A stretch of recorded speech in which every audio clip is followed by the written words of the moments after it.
Chapter 33. Risa. For Risa, the first days in the graveyard are harsh and seem to last forever. Her residency begins with an exercise in humility. Every new arrival is required to face a tribunal, 3 17-year-olds sitting behind a desk in the gutted shell of a wide-bodied jet. 2 boys and a girl. These 3, together with Aunt Jeeves, who Risa met when she first stepped off the plane, make up the elite group of 5 everyone calls the Goldens. They're the Admiral's 5 most trusted kids, and therefore the ones in charge. By the time they get to Risa, they've already processed 40 kids. "Tell us about yourself," says the boy on the right. Starboard boy, she calls him, since, after all, they're in a vessel. "What do you know and what can you do?" The last tribunal Risa faced was back at Stayho, when she was sentenced to be unwound. She could tell that these 3 are bored, and they don't care what she says, just as long as they can get on to the next one. She finds herself hating them, just as she hated the headmaster that day he tried to explain why her membership in the human race had been revoked. The girl, who sits in the middle, must read her feelings because she smiles and says, "Don't worry, this isn't a test. We just want to help you find where you fit in here." It's an odd thing to say, since not fitting in is every Unwind's problem. Risa takes a deep breath. "I was a music student at Stayho," she says, and then immediately regrets telling them that she's from a state home. Even among Unwinds, there's prejudice and pecking orders. Sure enough, Starboard leans back, crossing his arms in clear disapproval, but the port side boy says, "I'm a Ward 2, Florida Stayho 18. Ohio 23. "What instrument do you play?" the girl asks. "Classical piano." "Sorry," says Starboard.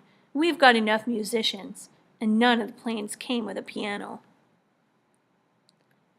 "Survival has earned me the right to be respected," Risa says. "Isn't that one of the Admiral's rules? I don't think you'd like your attitude." Starboard squirms. "Can we just get on with this?" The girl offers an apologetic grin. "As much as I hate to admit it, in the here and now, there are things we need before a virtuoso. What else can you do?" "Just give me a job and I'll do it," Risa says, trying to get this over with. "That's what you're going to do anyway, right?"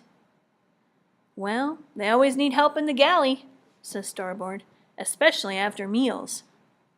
The girl gives Risa a long, pleading look, perhaps hoping that Risa will come up with something better for herself. But all Risa says is, "Fine.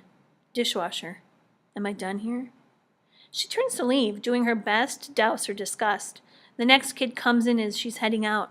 He looks awful. His nose is swollen and purple. His shirt is caked with dried blood. Both his nostrils have started bleeding fresh. "What happened to you?" He looks at her and sees who it is and says, "Your boyfriend? That's what happened to me, and he's gonna pay." Risa could ask him a dozen questions about that, but the kid's bleeding all over his shirt, and the first priority is to stop it. He tips his head back. "No," Risa tells him. "Lean forward, otherwise you'll gag on your own blood." The kid listens. The tribunal of 3 come out from behind their desk to see what they can do, but Risa has it under control. "Pinch it like this," she tells him. "You need to be patient with this kind of thing."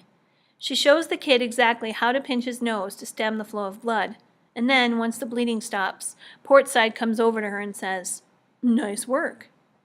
She's immediately promoted from dishwasher to medic. Funny, but it's indirectly Connor's doing, since he's the one who broke that kid's nose in the first place. As for the kid with a bloody nose, he gets assigned to the dishwashing. The first few days actually trying to act like a medic without any real training is terrifying. There are other kids in the medical jet who seem to know a lot more, but she quickly comes to realize that they were thrown into this just like she was when they first arrived. "You'll do fine. You're a natural," the senior medic, who is all of 17, tells her. He's right. Once she gets used to the idea, handling first aid, standard illnesses, and even suturing simple wounds becomes as familiar to her as playing the piano. The days begin to pass quickly, and before she realizes it, she's been there a month. Each day that goes by adds to her sense of security. The Admiral was an odd bird, but he'd done something no one else had been able to do for her since she'd left Stayho. He'd given her back her right to exist.